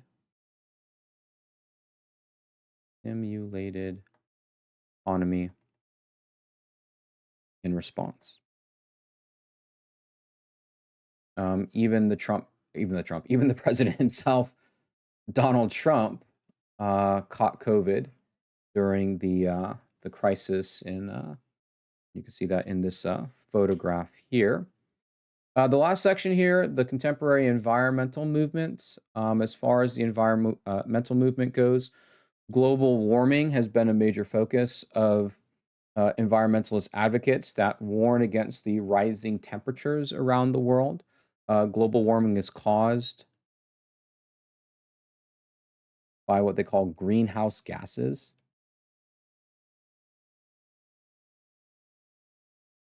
This would be things like CO2, carbon dioxide, which is produced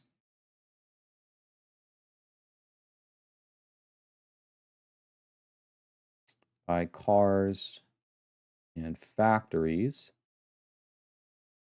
And again, much like a lot of the partisan politics of our day. So again, let's see when we'll do our partisan breakdown here. Republicans generally oppose propositions advocated for by gay rights advocates. The Democrats generally support the proposition advocated for, or positions advocated for by the gay rights advocates. Did we get this earlier with the abortion debate? Yep. Right. With the abortion debate, Republican pro-life, Democrat pro-choice. Same thing to a certain extent between kind of modern civil rights, generally speaking, despite the fact that you did have people like Mitt Romney, the 2012 Republican candidate, when it comes to the types of laws and policies that, organizations like Black Lives Matters supports or advocates for. Generally, the Democrats will support those things, Republicans will oppose. Anti-abortion, Republicans pro-life, Democrats pro-choice. Gay rights, Republicans oppose, Democrats support. Contemporary environmentalist movement, again, same old story. Republicans generally oppose any type of legislation or policies to change that. Democrats generally support government action to take care of that. So, we can definitely continue to see the partisan nature of our political discourse with kind of all of these, all these sort of various issues, and you can chalk up immigration to that as well, right? Broadly speaking, Republicans oppose immigration, Democrats support immigration. All right, the last section here is called America and the World, and this focuses on foreign policy since the global war on terror. And in fact, despite the fact that it not being the most compared to the other sections have a lot more information. This might be the more important section as far as this particular era is concerned, especially considering the terrorist attacks of September 11th and really the change in trajectory that the change of trajectory that the United States has in terms of foreign policy. I think it's also the case that because a lot of the stuff is still contemporary, it's hard for historians to summarize it. And so that's why you get kind of a lot of information about, Clinton's presidency and kind of all these things as far as, domestic policy goes. But, the better that you can summarize it, maybe the more you understand it in some sense. But anyways, right, challenging the quote unquote new world order. So again, new world order, this was H.W. Bush's term, or Bush's description of the U.S. being the lone superpower. Right? In some sense, it was an American era, right? The Soviet Union was gone, the two superpower world is complete, and now this is, America's time to shine. However, though, the world became much more interconnected, and we use this term globalization to describe the interconnectedness. Interconnect. That's a mouthful, right? Interconnectedness of the globe. And certainly things like computers, cell phones, internet, right? This thing all contributed to it. But let us also recall that in an earlier time, the fall of the Soviets. Remember, the Americans were on the side of free trade. The Soviets and, communist economies are insular. They don't, they don't want to have to rely on capitalist economies. And so, the economy of the Soviet Union was not connected with the rest of the world, and the economies of the Soviet states were not connected with the rest of the world. And so, when the Soviet Union fell, when the communists fell, it allowed the world to be connected again. And, if you want kind of a example of this, in 1990, the first McDonald's in Russia opened up. Right? McDonald's was purely an American company. It was not allowed in the Soviet Union prior. And so when it opened up in 1990, it was kind of the beginning of a new globalized era, right? That the world became much more interconnected with than they were before. However, though, the Americans were critical about globalization. Globalization is a double-edged sword. There's a lot of benefits that can be brought about by globalization, but there are also a lot of critiques. And so, for example, critics of globalization pointed out to things like foreign wars. Should the United States really be the policeman of the world? Peacekeeping.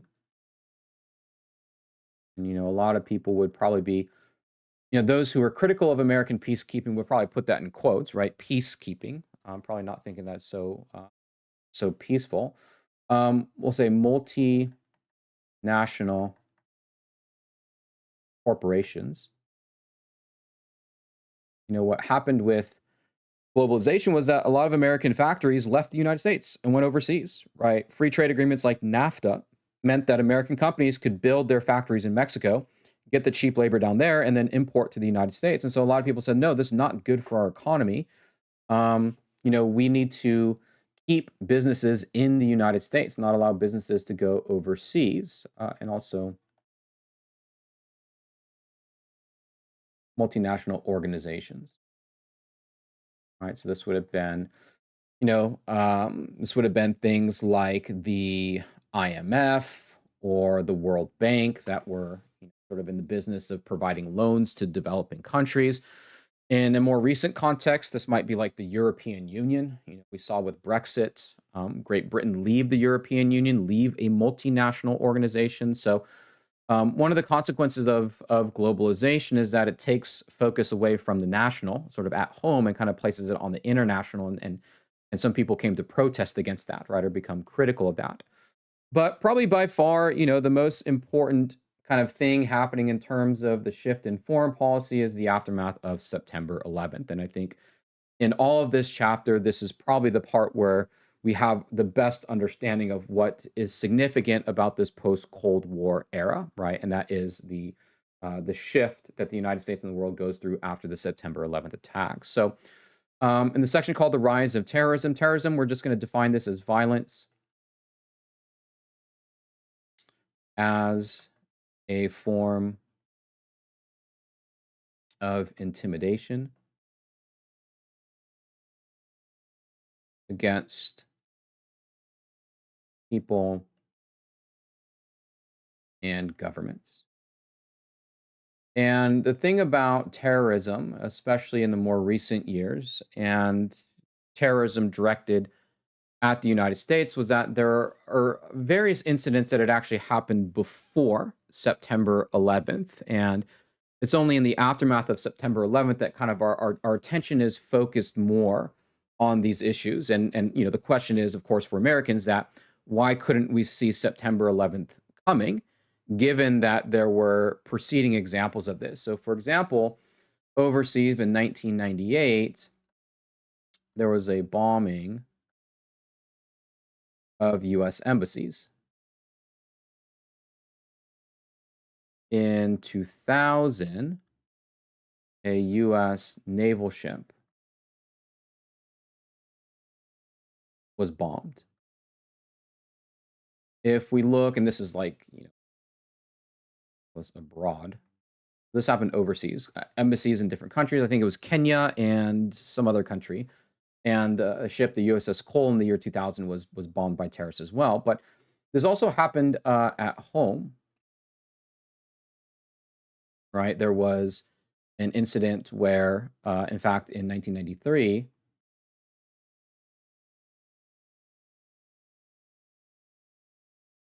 somebody tried to blow up the World Trade Center, the same exact target that would be targeted in the September 11th attacks. And in 1995, the Oklahoma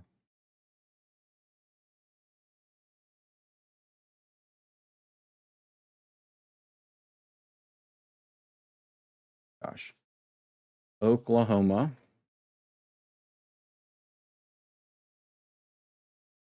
federal building bombing.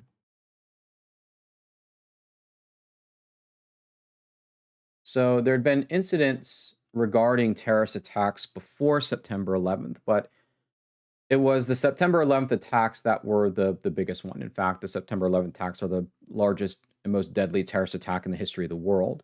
Once again, 3,000 Americans killed. And this created a response by the United States to declare war, a global war on terror. Wherever terrorists are, whenever they are, the United States is coming for you. Al Qaeda, this was the organization. We'll call this a network of Islamist extremists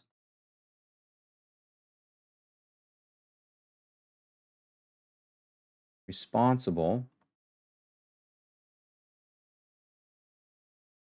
for September 11th. So Al Qaeda is the organization that is responsible for it. Osama bin Laden, he is the leader of Al Qaeda. So considered the mastermind behind the attacks. Osama bin Laden that you see pictured right here.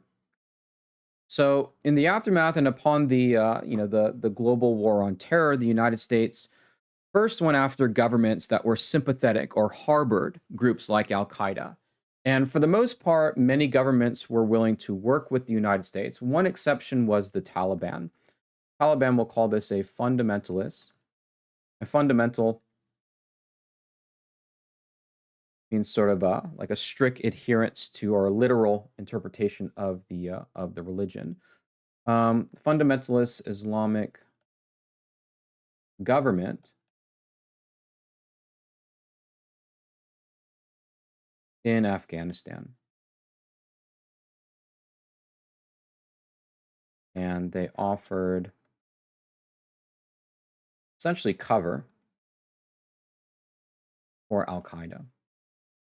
George W. Bush famously said, "You're either with us or against us.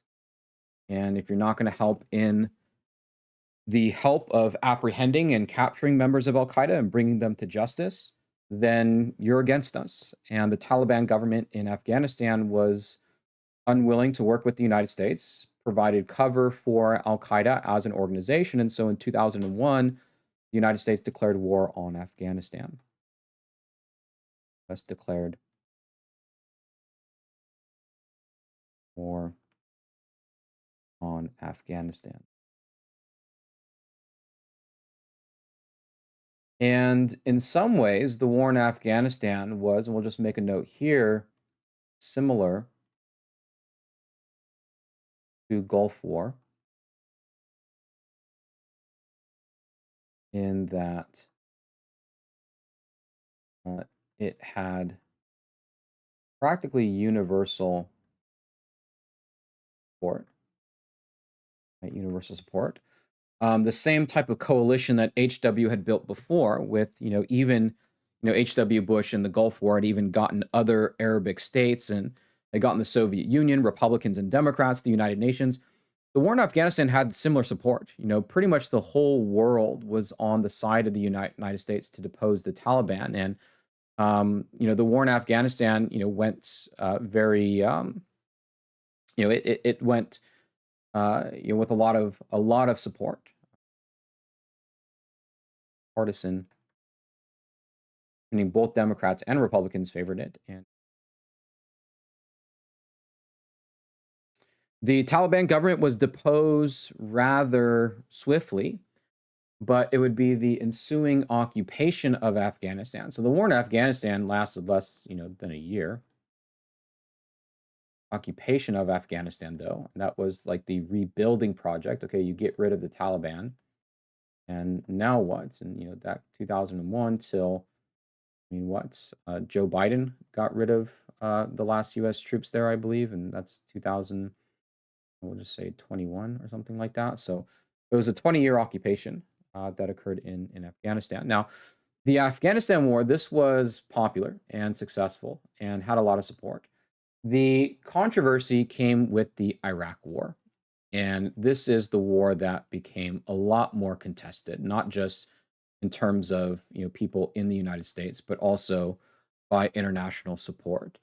So in the aftermath of the September 11th attacks and the war in Afghanistan, George W. Bush made it very clear that there were people, or the September 11th attacks made it very clear that there were people around the world willing and able to inflict, really insane damage on the United States without even having any regard for their own lives. And so Bush made it a point to go after any sort of regimes or countries that were hostile to the United States that might aid organizations like Al-Qaeda to contributing to the death and destruction of Americans.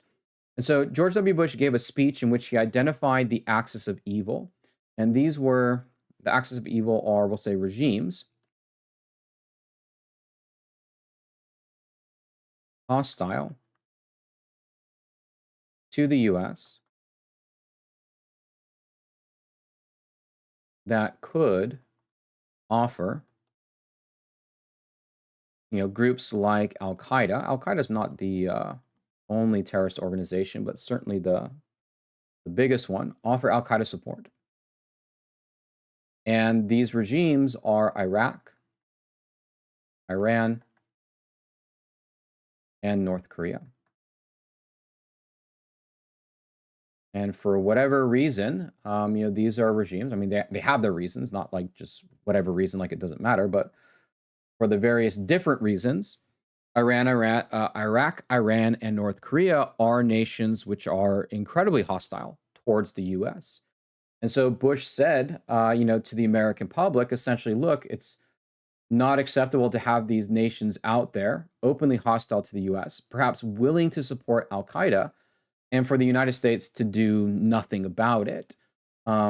Bush said something along the lines of, will we have to wait for a mushroom cloud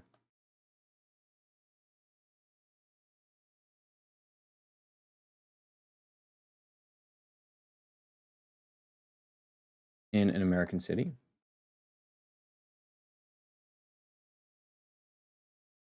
The September 11th attacks, 4 commercial airplanes caused the death of 3,000 people. What if Al Qaeda had a nuclear bomb? And they set it off in New York or they set off in Los Angeles. And, that imagery of a mushroom cloud blowing up an American city, George Bush told Americans, look, we can't just wait around for that to happen. We need to, as the United States, we need to go after those regimes that are hostile towards the United States to make sure that doesn't happen. And I don't think your textbook mentions this, specifically, but this sort of change in policy, sometimes called the Bush Doctrine, is a policy of preemptive attack. Before, when you look at American involvement, whether it was World War I, World War II, even in Vietnam, I mean, for Americans to get on board with the Vietnam War, they had to be essentially lied about the Gulf of Tonkin. But nonetheless, the Gulf of Tonkin and the perception of many Americans happened. So whether you're talking about, the Gulf of Tonkin in the Vietnam War, or Pearl Harbor with World War II, or the Lusitania with World War I, or the USS Maine in the Spanish-American War, or even going back to the Mexican-American War when American blood was shed upon American soil. Americans, at least from what they were told, had believed that, or at least, with some exceptions, obviously with the USS Maine and the Gulf of Tonkin and stuff like that, and even the American blood on American soil. But the idea was that America always responded defensively to to wars, and so Bush sort of outlining this notion of preemptive attack that the United States would, we'll put it this way, the United States would openly and truthfully support a policy of preemptive attack. That was much different. And so the first dictators under this axis of evil that came under the scrutiny of the United States was Saddam Hussein, and he was military dictator of Iraq. And he was accused of the United States of developing weapons of mass destruction. We'll just say Hussein was accused of making and having WMD. Again, these WMD cannot be allowed in the hands of groups like Al Qaeda, and so what the United States called upon was war. The U.S. and allies wanted to get rid of Saddam.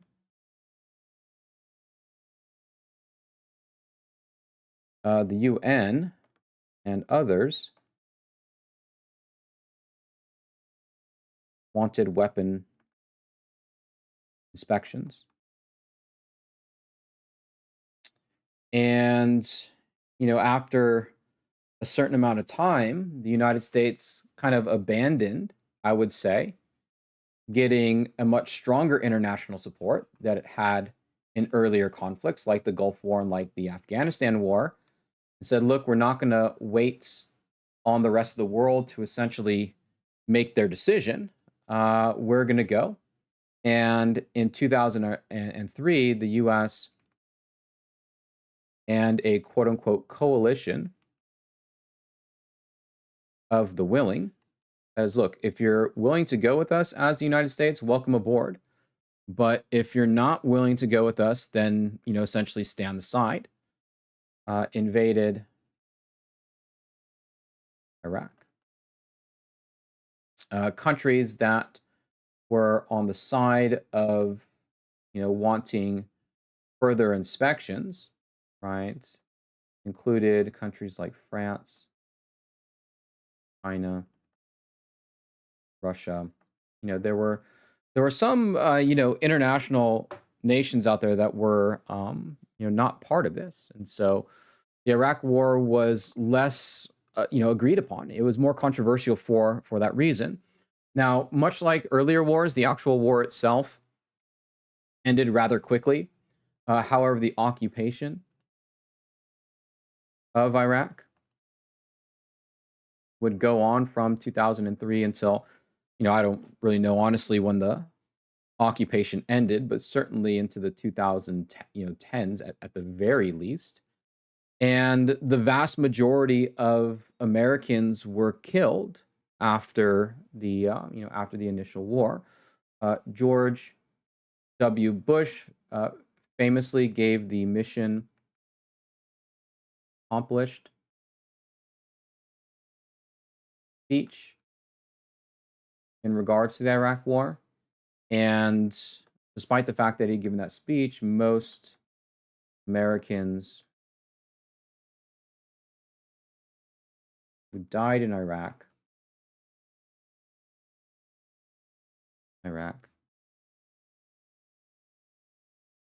did after speech.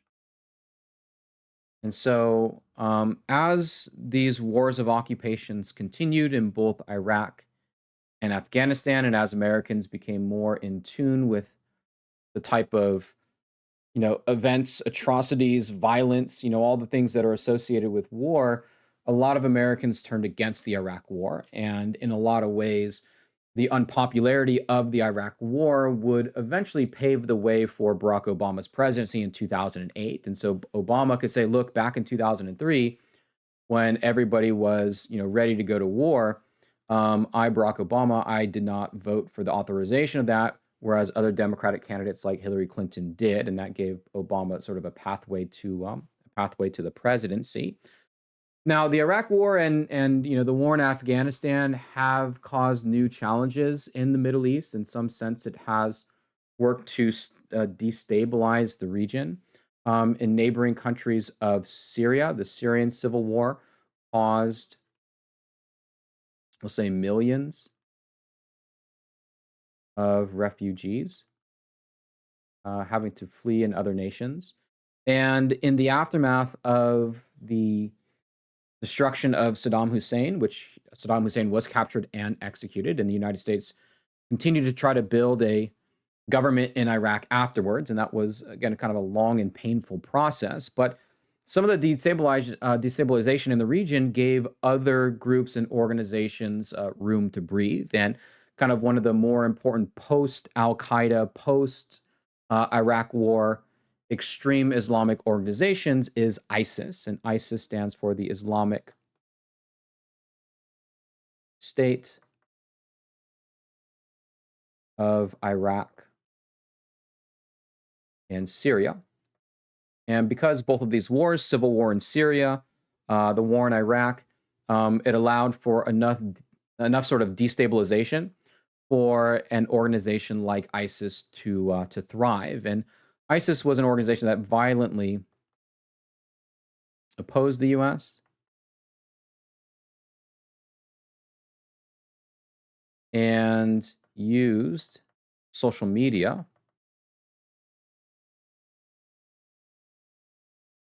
to, well, I don't know if advertise is the right word, but to promote violence.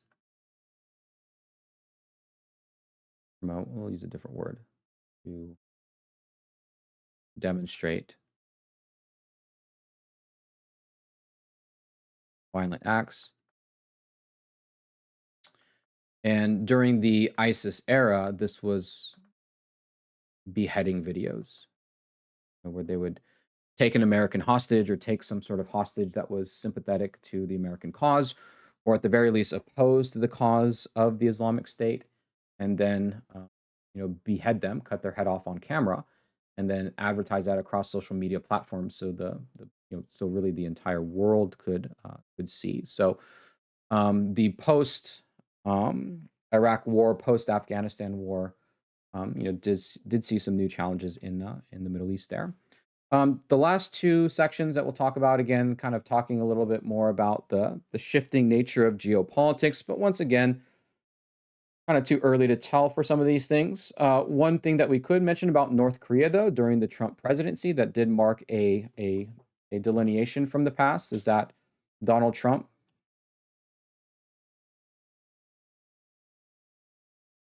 became the first U.S. president to meet the North Korean leader. Remember, United States-North Korean relations has not been good since the Korean War. That stalemate resulted in North Korea maintaining a communist regime. Donald Trump was the first president to reestablish relations. Now, not really much came of the meeting, no sort of agreement or no change in regards to North Korea's status, but certainly a delineation from the past. And the last thing that we can say is also about Vladimir Putin in Russia. Vladimir Putin is, I mean, he's, I think, the president of Russia, but he's sort of made himself dictator of Russia. And in some ways, he's been trying to reassert like the old Soviet Union.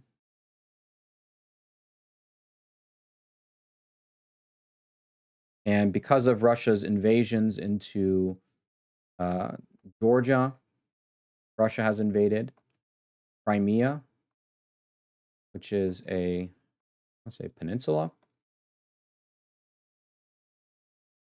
and Ukraine. There's a question about whether or not Vladimir Putin and his action, is this sort of reigniting a Cold War? And a little bit too early to tell.